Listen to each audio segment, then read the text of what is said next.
بسم اللہ الرحمن الرحیم۔ السلام علیکم۔ آج کی ویڈیو میں ہم ایتھیسٹ کے ایک اعتراض کا جواب دیں گے۔ ایتھیسٹ یہ اعتراض کرتے ہیں کہ احادیث میں لکھا ہوا ہے کہ جب کوئی بچہ پیدا ہوتا ہے تو اس نے زندگی میں نیک بننا ہے یا بد بننا ہے، اچھے اعمال کرنے ہیں یا برے اعمال کرنے ہیں، وہ سب لکھا جاتا ہے، وہ پہلے سے لکھا ہوتا ہے۔ تو ایتھیسٹ یہ اعتراض کرتے ہیں کہ جب پہلے سے ہی لکھا گیا ہے کہ کس انسان نے اچھے اعمال کرنے ہیں اور کس انسان نے برے اعمال کرنے ہیں، تو پھر اس کا مطلب یہ ہے کہ انسان اعمال کے اختیار کرنے میں خود مختار نہیں ہے، آزاد نہیں ہے۔ وہ تو اللہ نے چونکہ لکھا ہوا ہے کہ اس نے ایتھیسٹ بننا تھا تو اس لیے وہ ایتھیسٹ بنا ہوا ہے۔ اللہ نے لکھا ہوا تھا کہ اس نے چور بننا تھا، برے اعمال کرنے تھے، اس لیے وہ چور بنا ہوا ہے اور برے اعمال کر رہا ہے۔ تو جب ایسا ہے، ایتھیسٹ کا اعتراض یہ ہے کہ جب ایسا ہے تو پھر اسے جہنم میں کیوں گرایا جائے گا؟ یہ تو ظلم ہے، ناانصافی ہے کہ انسان اعمال بھی کرے اللہ کی مرضی کے تابع اور پھر ان اعمال کے بدلے اسے جہنم میں بھی گرا دیا جائے۔ یہ تو ناانصافی ہوئی۔ یہ ان کا اعتراض ہے۔ اور اس اعتراض کی اول تو یہ جو اعتراض کیا یہ احادیث کی بنا پر کیا کہ احادیث میں ایسا لکھا ہوا ہے۔ تو اس سلسلے میں گزارش یہ ہے کہ کوئی بھی حدیث جو قرآنی تعلیم کے مخالف ہوگی وہ قبول نہیں کی جا سکتی، چاہے وہ حدیث بخاری کی ہو، مسلم کی ہو۔ اس پر تمام مسالک کے علماء کرام متفق ہیں کہ قرآن کی تعلیم، قرآن کے احکامات کے مخالف کوئی بھی حدیث دراصل حدیث ہی نہیں ہوتی، وہ من گھڑت بات ہوتی ہے، وہ جھوٹی بات ہوتی ہے، کیونکہ نبی کریم صلی اللہ علیہ وسلم قرآن کے خلاف کوئی بات بیان ہی نہیں فرما سکتے۔ تو لہٰذا اگر کوئی ایسی حدیث ہمیں نظر آتی ہے کہ جس کا مضمون قرآنی تعلیم کے مخالف ہوتا ہے تو اس کا مطلب ہے وہ حدیث دراصل حدیث نہیں ہے، وہ من گھڑت بات ہے جو نبی کریم صلی اللہ علیہ وسلم کی طرف منسوب کی گئی ہے۔ تو قرآن میں جب ہم پڑھتے ہیں، قرآن میں تو اللہ تعالیٰ نے یہ فرما دیا ہے کہ اللہ تعالیٰ نے انسان کو اختیار دے رکھا ہے، انسان آزاد ہے، چاہے نیکی کرے چاہے بدی کرے، ٹھیک ہے۔ تو جو ابلیس اور کا واقعہ درج ہے اس میں اللہ تعالیٰ کے ساتھ جو مکالمہ ہوا تھا حضرت آدم علیہ السلام کی وساطت سے، وہاں پر یہ درج ہے کہ ابلیس نے کہا تھا کہ میں تیرے بندوں کو گمراہ کروں گا، تو اللہ نے فرمایا تھا جو میرے بندے ہوں گے، جو میرے احکامات پر چلنے والے ہوں گے، تو ان پر تیرا زور نہیں چلے گا، ٹھیک ہے نا۔ تو جن پر تیرا زور چلے گا تو جو تیری اطاعت کریں گے تو پھر ان سب کو میں جہنم سے بھر دوں گا۔ اور بہت ساری آیات ہیں قرآن شریف میں کہ اللہ تعالیٰ جو ہے نا وہ کسی پر ظلم نہیں کرتا۔ قرآن شریف میں جگہ جگہ پر مختلف آیات میں لکھا ہوا ہے کہ جنت اور جہنم انسان کے اعمال کی وجہ سے اس کو دی جائے گی۔ تو قرآن کریم میں کسی آیت میں بھی یہ نہیں لکھا ہوا کہ اللہ تعالیٰ نے انسان کے بارے میں یہ لکھا ہوا ہے کہ اس نے برے اعمال کرنے یا اچھے اعمال کرنے، ٹھیک ہے، یہ اللہ تعالیٰ نے کسی جگہ پہ نہیں لکھا ہوا۔ تو یہ معاملہ ہے۔ باقی جو تقدیر کا جو مطلب ہے کہ تقدیر پر ہم ایمان رکھتے ہیں، لاتے ہیں، تو تقدیر کیا ہو؟ تقدیر یہ نہیں ہے کہ انسان نے یہ برا عمل کرنا ہے، یہ لکھا جا چکا ہے، انسان نے نیکی کا کام کرنا ہے، یہ لکھا جا چکا ہے۔ یہ تقدیر نہیں ہے، کیونکہ اگر یہ تقدیر ہوتی تو پھر ظاہر ہے وہ اعتراض پھر جائز ٹھہرتا ہے۔ انسان بنیادی طور پر آزاد ہے، خود مختار ہے، ٹھیک ہے نا۔ تو اس نے نیکی کرنی ہے، بدی کرنی ہے، وہ اسے اختیار دیا گیا ہے۔ تقدیر یہ ہوتی ہے کہ اللہ تعالیٰ نے قرآن شریف میں لکھا ہوا ہے کہ سورہ البقرہ آیت نمبر 155 میں کہ اللہ تعالیٰ تمہیں آزمائشوں میں ڈالے گا، جان و مال کا تمہیں نقصان ہوگا، تم پر بیماریاں آئیں گی، ٹھیک ہے، اور مصائب آئیں گے، خوف، زندگی میں خوف والے حالات آئیں گے، تنگ دستی آئے گی، غربت آئے گی، مختلف قسم کے حالات آئیں گے، اور اس سے مقصد یہ ہوگا کہ اللہ تعالیٰ تمہارا امتحان لے گا کہ تم میں کون جو ہے وہ صبر کرتا ہے، نیکیوں پر، تقویٰ پر کون قائم رہتا ہے، اپنے دعوی ایمانی میں کون جو ہے نا وہ استقامت ظاہر کرتا ہے۔ تو یہ تقدیر ہے کہ انسان پر جو مصائب آتے ہیں، تکلیفیں آتی ہیں، یہ اللہ تعالیٰ نے قانون بنایا ہوا ہے، یہ ہے تقدیر۔ جو اللہ نے انسانوں کے لیے جو قانون بنایا ہوا ہے نا کہ دنیا میں انسانوں پر مصائب آئیں گے، تکالیف آئیں گی، امتحانات آئیں گے، غربت آئے گی، بیماریاں آئیں گی، اس کی آزمائش کی جائے گی. یہ ہے تقدیر. یہ تقدیر نہیں ہے کہ یہ نیکی کرے گا یہ بدی کرے گا، یہ تقدیر نہیں ہے. یہ اس پہ انسان آزاد ہے. ٹھیک ہے، قرآن شریف کی آیات سے یہ معلوم ہوتا ہے. تو اسی لیے قرآن شریف میں مختلف آیات میں یہ لکھا ہوا ہے کہ جنت جو ہے وہ انسان کے عمل کی وجہ سے ملے گی، جہنم بھی انسان کے عمل کی وجہ سے ملے گی. تو انسان نے خود عمل کرنا ہوتا ہے. ٹھیک ہے نا، اسی لیے حکم دیا ہوا ہے کہ آپ کے پاس جب اللہ تعالیٰ کا کوئی رسول آتا ہے تو اس پر ایمان لاؤ. تو اگر اللہ تعالیٰ نے پہلے سے ہی لکھا ہوا تھا کہ کس نے ایمان لانا ہے کس نے نہیں لانا، تو وہ پھر یہ حکم دینے کی ضرورت ہی نہیں تھی کہ رسول آئے گا تو اس پر ایمان لاؤ. وہ تو اللہ تعالیٰ نے پہلے سے لکھا ہوا ہے کہ فلاں فلاں بندے نے ایمان لانا ہے، تو پھر حکم دینے کی ضرورت نہیں تھی. تو ایسا نہیں ہے. ٹھیک ہے نا، اللہ تعالیٰ جب حکم دیتا ہے کہ جب رسول آتا ہے، انبیاء آتے ہیں، تو ان پر ایمان لانا ہوتا ہے، ان کی باتیں ماننی ہوتی ہیں، ان پر عمل کرنا ہوتا ہے. اور جو نیک عمل کرے گا اس کے لیے جنت ہے، جو بد عمل کرے گا اس کے لیے جہنم ہے. تو یہ قرآن کریم کی بہت ساری آیات سے یہ مضمون پوری طرح سے ثابت ہے. تو اگر آپ نے اعتراض کرنا ہے تو آپ قرآن کی کوئی آیت بتائیں کہ جس میں یہ لکھا ہو کہ اللہ تعالیٰ نے یہ لکھا ہوا ہے کہ کس نے بدی کرنی ہے کس نے نیکی کرنی ہے. وہ کوئی قرآن کی میں ایسی کوئی آیت آپ نہیں دکھا سکتے. تو باقی خضر علیہ الصلاۃ والسلام کے حوالے سے ایتھیسٹ یہ اعتراض پیش کرتے ہیں کہ انہوں نے ایک بچے کو قتل کر دیا، حالانکہ وہ تو بے قصور تھے، وہ بچہ بے قصور تھا. تو کیوں قتل کیا؟ کیونکہ خضر علیہ السلام نے کہا کہ یہ تو خدشہ تھا کہ یہ جو ہے یہ کفر کرے گا، یہ سرکشی کرے گا، تو لہٰذا اس کو قتل کر دیا. تو جس سے وہ ایتھیسٹ یہ ثابت کرنا چاہتے ہیں کہ دیکھو پہلے اس کے بارے میں اللہ نے پہلے لکھا ہوا تھا نا کہ اس بچے نے آگے جا کر نافرمانیاں کرنی تھی، کفر کرنا تھا، اسی لیے اسے قتل کر دیا. حالانکہ تو اس نے تو اس وقت تک تو کوئی کفر نہیں کیا تھا، کوئی بغاوت نہیں کی ہوئی تھی. تو اس کا مطلب ہے کہ یہ اللہ تعالیٰ نے پہلے سے لکھا ہوتا ہے کہ کس نے کیا کرنا ہے کیا نہیں کرنا. چونکہ اللہ نے لکھا ہوا تھا اس بچے نے بڑے ہو کر برا کام کرنا تھا، تو اس لیے اس کو جو ہے وہ قتل کر دیا گیا. خضر علیہ السلام نے قتل کر دیا.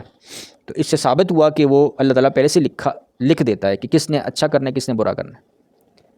تو اس کا جواب یہ کہ ہم پہلے تو وہ آیات دیکھتے ہیں کہ آیات میں کیا لکھا ہوا ہے. سورہ کہف آیت نمبر 80. ترجمہ یہ ہے کہ لڑکے کا قصہ یہ ہے کہ اس کے والدین مومن تھے، جس لڑکے کو قتل کیا گیا. اب وہ لڑکا دیکھیں، یہاں پہ لفظ آیا غلام، وہ لڑکا ہے. اب غلام لڑکا آپ دیکھیں عربک میں تو یہ صرف یہ تو نہیں کہ جو نابالغ بچے ہیں اسی کے لیے غلام کا لفظ استعمال ہوتا ہے، بالغ بچوں کے لیے بھی لڑکوں کے لیے بھی غلام کا لفظ استعمال ہوتا ہے. تو اس کے بارے میں ہم یہ قطعی طور پر نہیں کہہ سکتے کہ یہ ضرور نابالغ بچہ ہی تھا. ہو سکتا ہے یہ بالغ ہو، بڑا لڑکا ہو. ٹھیک ہے، ہو سکتا ہے اس نے بدعمالیاں بھی کی ہوں، ثابت ہوں، اس کا کفر، اس کی بغاوت، اس کی بدعمالیاں، ہو سکتا ہے اس نے پوشیدہ طور پر کوئی قتل و غارت بھی کی ہو. یہ سب چیزیں تو اللہ تعالیٰ کے علم میں ہیں. اسی لیے خضر علیہ السلام کو یہ حکم دیا گیا کہ اب اس بچے کو قتل کر دو. کیوں؟ ٹھیک ہے نا، اس کی وجہ یہ تھی کہ اس کے والدین، لکھا ہوا ہے کہ والدین مومنین تھے، اور مومنین کے بارے میں اللہ تعالیٰ کا خاص ان پر فضل ہوتا ہے، ان کی اللہ تعالیٰ دعائیں سنتا ہے، ان کی تائید و نصرت ہوتی ہے.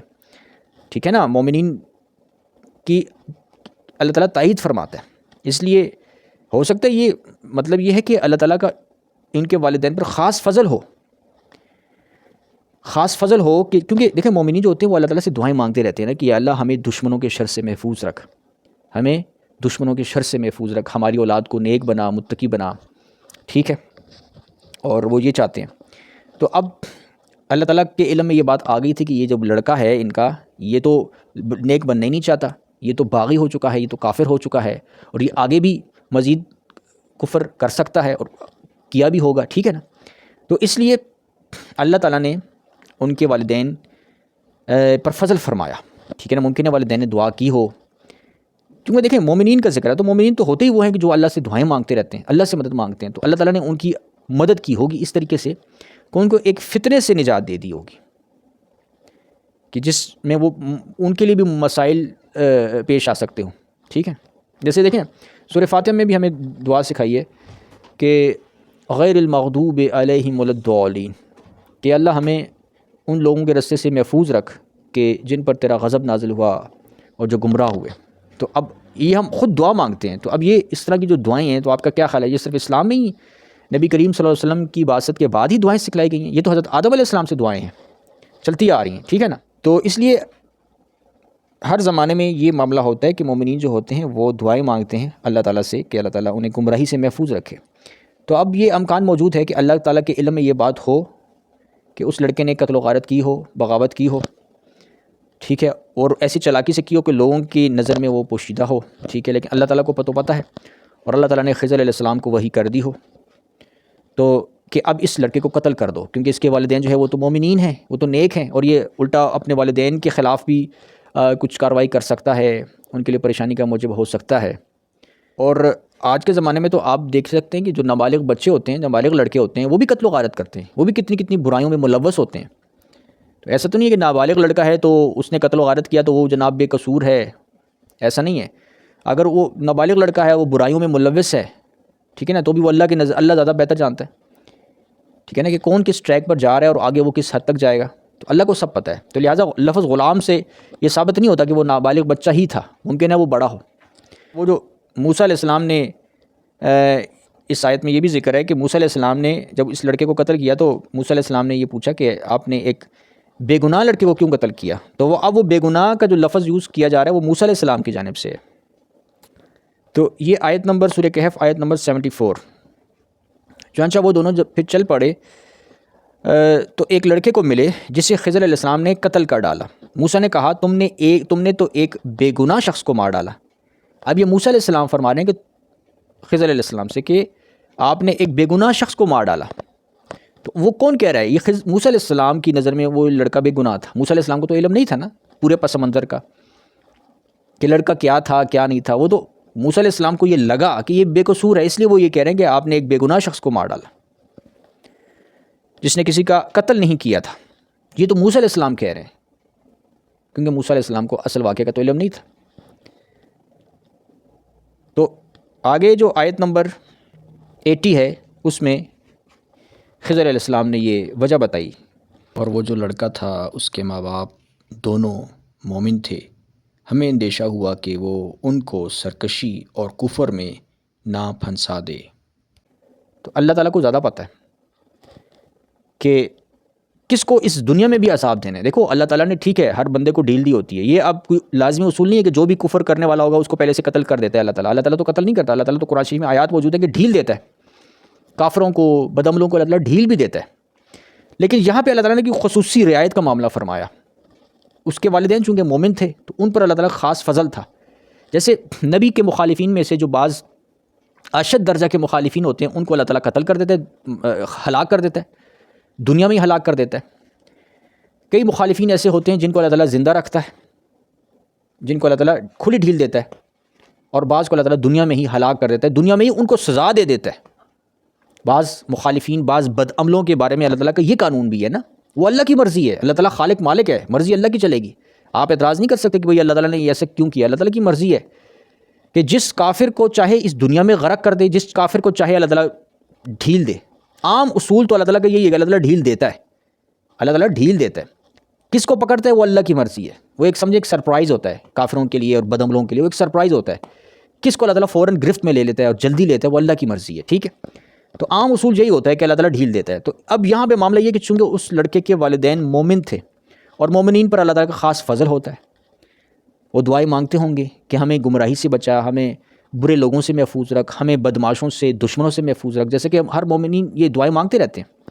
تو اللہ تعالیٰ نے کو تو چونکہ پتہ تھا ان کا لڑکا تو بڑا بدماش ہے، ٹھیک ہے نا، کفر کرتا ہے، بغاوت کرتا ہے، قتل و غارت بھی کی ہوگی، اللہ تعالیٰ کے تو علم میں تھی یہ بات، تو جس کی وجہ سے اللہ تعالیٰ نے ان کے والدین پر یہ فضل فرمایا کہ اس خبیث لڑکے کو دور کر دیا ان سے۔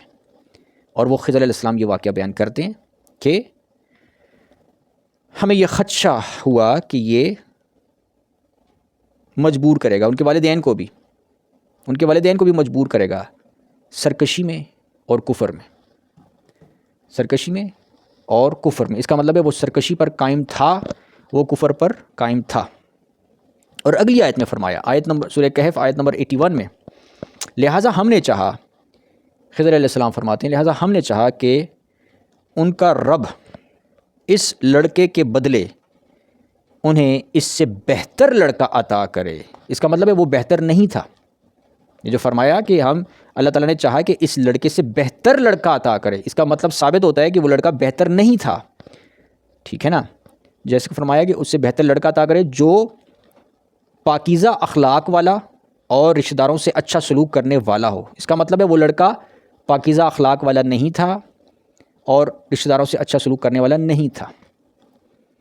یہ جو لفظ ہے نا کہ اللہ تعالیٰ انہیں بہتر لڑکا عطا کرے جو پاکیزگی میں اور رشتہ داروں سے اچھا سلوک کرنے میں بہتر ہو، اس کا مطلب یہ ہے کہ وہ لڑکا بہتر نہیں تھا نہ پاکیزگی میں، یعنی پاکیزگی سے کیا مراد ہے؟ اخلاقیات کی پاکیزگی۔ جو انسان قاتل ہوتا ہے تو ہم اس کو کہہ سکتے ہیں کہ وہ اخلاقی لحاظ سے پاکیزہ بندہ نہیں ہے۔ پاکیزگی صرف جسمانی لحاظ سے پاکیزگی مراد نہیں ہوتی، روحانی پاکیزگی، اخلاقی پاکیزگی بھی مراد ہوتی ہے۔ تو جب اللہ نے خضر علیہ السلام کے ذریعے یہ بات بیان فرمائی کہ اللہ تعالیٰ کا ارادہ ہے کہ انہیں اس سے بہتر لڑکا عطا کرے جو پاکیزگی میں بہتر ہو، یعنی اس کا مطلب ہے وہ پہلے والا لڑکا پاکیزہ نہیں تھا، اس کا کردار پاکیزہ نہیں تھا۔ اب وہ تفصیل تو اللہ نے نہیں بیان کی نا کہ وہ کیا کیا نا خبیث چیزیں اس میں پائی جاتی تھیں، ناپاک چیزیں اس میں پائی جاتی تھیں۔ وہ قتل و غارت کرتا تھا، وہ اور خون خرابہ کرتا تھا پوشیدہ طور پہ، خفیہ طور پہ، کسی کو پتہ نہیں چلنے دیتا تھا، وہ تو اللہ کے علم میں، لیکن یہ بات ثابت ہو گئی کہ وہ پاکیزہ نہیں تھا اخلاقی اعتبار سے، روحانی اعتبار سے۔ اور پھر یہ بھی فرمایا کہ وہ رشتہ داروں سے ایسا لڑکا اللہ تعالیٰ عطا کرے گا کہ جو پاکیزہ بھی ہوگا اور رشتہ داروں سے اچھا سلوک کرنے والا بھی ہوگا۔ اس کا مطلب ہے وہ پہلے والا لڑکا رشتہ داروں سے اچھا سلوک کرنے والا نہیں تھا۔ ممکن ہے رشتہ داروں کے ساتھ وہ بدماشیاں کرتا ہو اور کچھ بھی کر سکتا ہو، ٹھیک ہے نا، یہ اللہ تعالیٰ کے علم میں یہ بات تھی۔ تو یہ ان آیات سے تو یہ بات کلیئر ثابت ہو جاتی ہے کہ جس لڑکے کو خضر علیہ السلام نے قتل کیا وہ بندہ ٹھیک نہیں تھا، ٹھیک ہے نا، وہ بندہ ٹھیک نہیں تھا، اس کا عمل ٹھیک نہیں تھا، اس نے اعمال کر کے ثابت کر دیا کہ وہ بندہ ٹھیک نہیں ہے، اور اس کی سزا اللہ نے اسی دنیا میں دے دی۔ اب یہ اللہ کی مرضی ہے، جس کو چاہتا ہے اس دنیا میں بھی سزا دے دیتا ہے، جیسے کہ نبیوں کے اشد مخالفین کو اللہ تعالیٰ نے اسی دنیا میں ہلاک کر دیا، انہیں سزا دے دی، ٹھیک ہے نا۔ تو یہ اللہ کی مرضی ہے۔ اب یہ مومنین جو تھے، ان کے والدین تھے، وہ نیک تھے، پرہیزگار تھے، ان کے گھر میں ایک ایسا لڑکا آ گیا جو بد عمل تھا، جو بغاوت کرنے والا تھا، جو سرکش تھا، جو کفر کرنے والا تھا، ٹھیک ہے نا، جو پاکیزہ نہیں تھا۔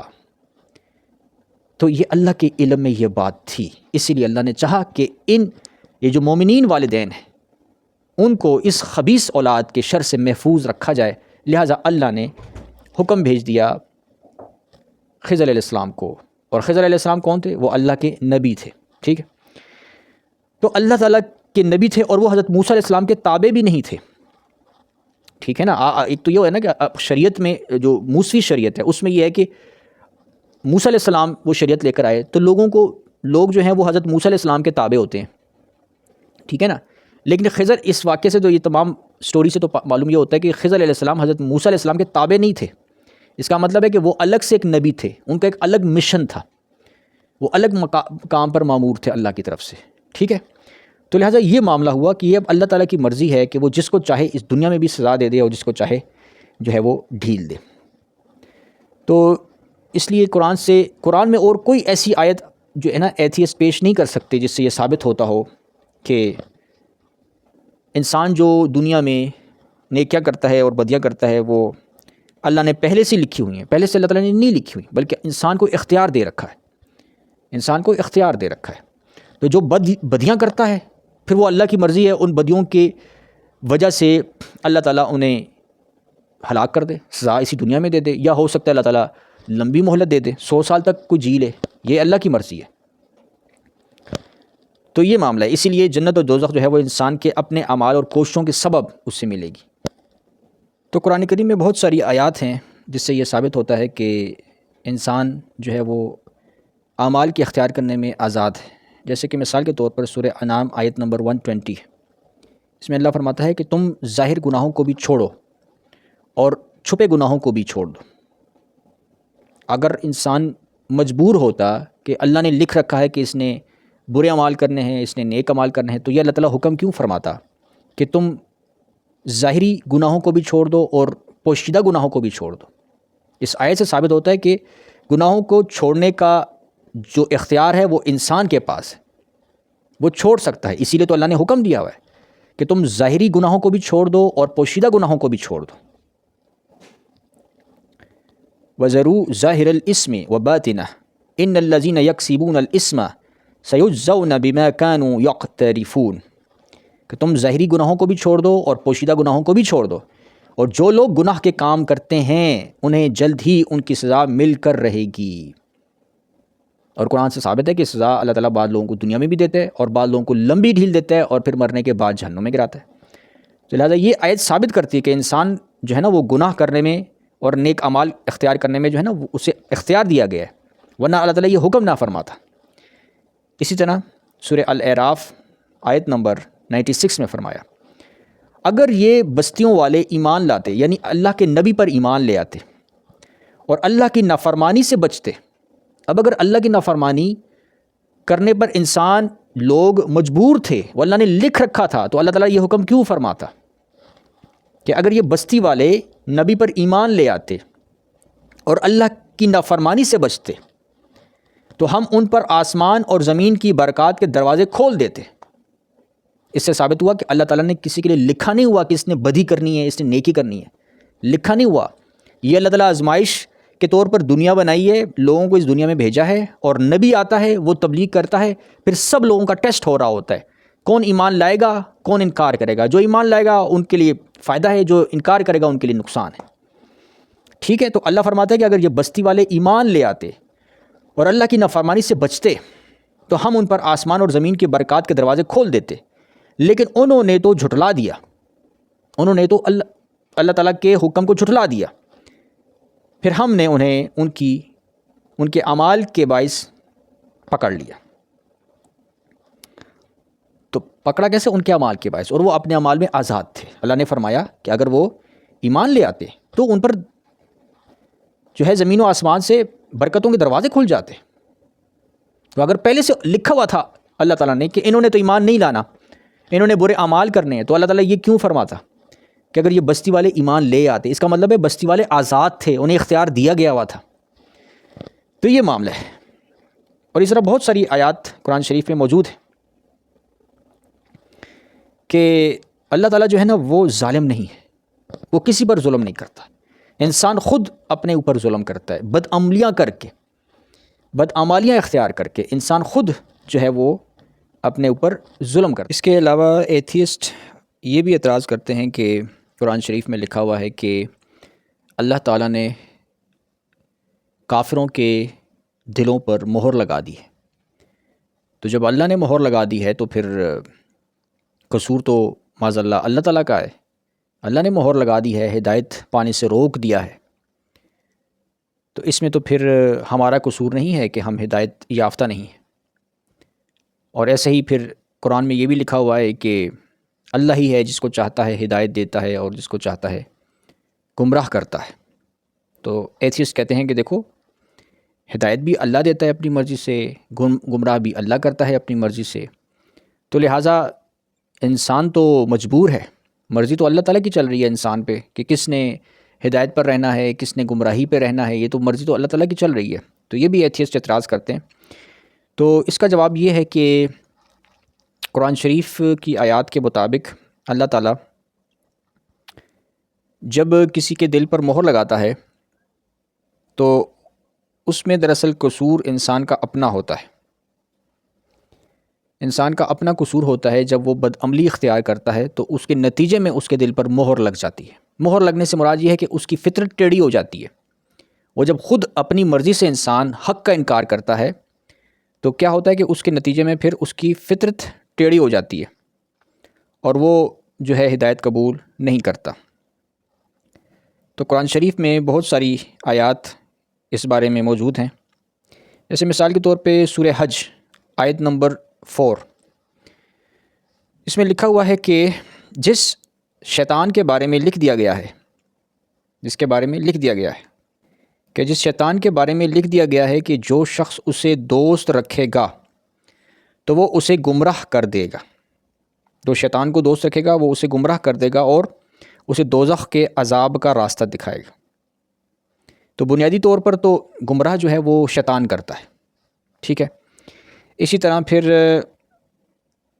سورۃ طٰہٰ آیت نمبر 123، اس کا ترجمہ ہے ارشاد ہوا تم یہاں سے سب کے سب اتر جاؤ، تم میں سے بعض کے دشمن ہوں گے پھر جب میری جانب سے تمہارے پاس کوئی ہدایت آئے تو جو شخص میری ہدایت کی پیروی کرے گا تو وہ گمراہ نہیں ہوگا اور نہ آخرت میں بد نصیب ہوگا۔ تو اب کون گمراہ نہیں ہوگا؟ جو ہدایت کی پیروی کرے گا۔ جو ہدایت کی پیروی نہیں کرے گا تو وہ گمراہ ہو جائے گا، اسے اللہ تعالیٰ گمراہ ہونے دیتا ہے۔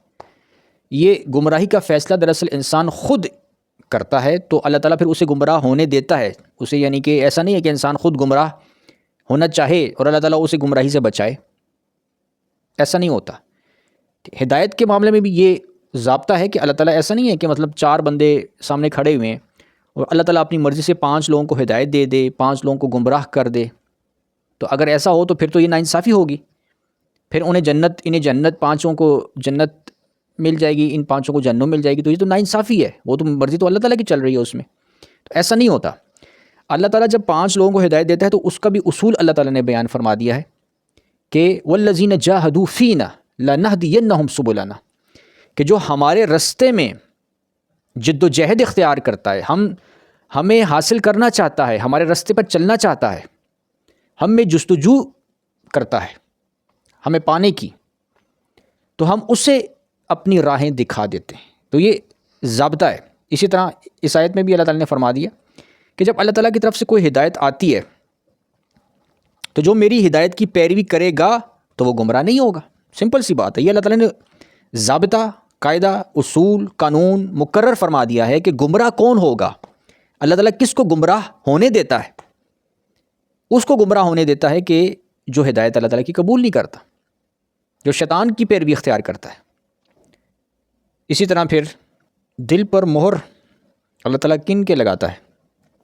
سورۃ منافقون آیت نمبر 3، ترجمہ ہے منافقوں کے بارے میں فرمایا کہ یہ اس وجہ سے کہ وہ ایمان لائے پھر انہوں نے نافرمانی اختیار کی تو ان کے دلوں پر مہر لگا دی گئی، سو وہ کچھ نہیں سمجھتے۔ تو اللہ تعالیٰ نے ان کے دلوں پر مہر کب لگائی؟ جب انہوں نے خود نافرمانی اختیار کی۔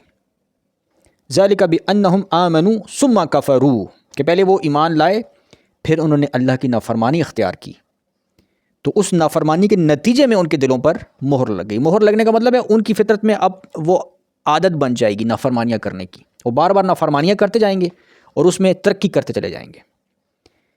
اسی طرح پھر سورۃ اعراف آیت نمبر 100 میں فرمایا کہ یہ بات بھی ان لوگوں کو ہدایت نہیں دیتی کہ جو زمین پر رہنے والوں کی ہلاکت کے بعد خود زمین کے وارث بن رہے ہیں، کہ اگر ہم چاہیں تو ان کے گناہوں کے باعث، اگر اللہ چاہے تو ان کے گناہوں کے باعث انہیں سزا دیں اور ہم ان کے دلوں پر مہر لگا دیں ان کے گناہوں کے سبب، سو وہ حق کو بھی نہیں سمجھ سکیں گے۔ یعنی یہ جو یہاں پہ پھر فرما دیا اللہ تعالیٰ نے کہ ان کے دلوں پر اللہ تعالیٰ مہر کب لگاتا ہے؟ کہ جب وہ گناہ کرتے ہیں۔ تو جب وہ گناہ کرتے ہیں تو اس کی وجہ سے اللہ تعالیٰ ان کے دلوں پر مہر لگا دیتا ہے۔ اسی طرح سورہ نساء آیت نمبر 155، اس کا ترجمہ ہے کہ پس انہیں جو سزائیں ملیں وہ ان کی اپنی عہد شکنی پر اور اللہ کی آیات کا انکار کرنے کے سبب ملیں، اور انبیاء کو ان کے، یہ بنی اسرائیل کی بات ہو رہی ہے، اور انبیاء کو ان کے ناحق قتل کر ڈالنے کے سبب ان کو سزائیں ملیں، نیز ان کی اس بات کے سبب سے کہ ہمارے دلوں پر غلاف ہیں، جبکہ حقیقت میں ایسا نہیں ہے، بلکہ اللہ نے ان کے کفر کے باعث، یعنی ان کی نافرمانیوں کے باعث ان کے دلوں پر مہر لگا دی، سو وہ ایمان نہیں لائیں گے۔ تو یہاں بھی اللہ نے فرما دیا کہ مہر اللہ تعالیٰ کب لگاتا ہے؟ کہ جب بندہ خود کفر اختیار کرتا ہے، اللہ کی نافرمانیاں اختیار کرتا ہے جان بوجھ کر، شیطان کی پیروی کرتا ہے، اللہ کی ہدایت قبول نہیں کرتا، تب اللہ تعالیٰ اس کے دل پر مہر لگا دیتا ہے۔ اسی طرح پھر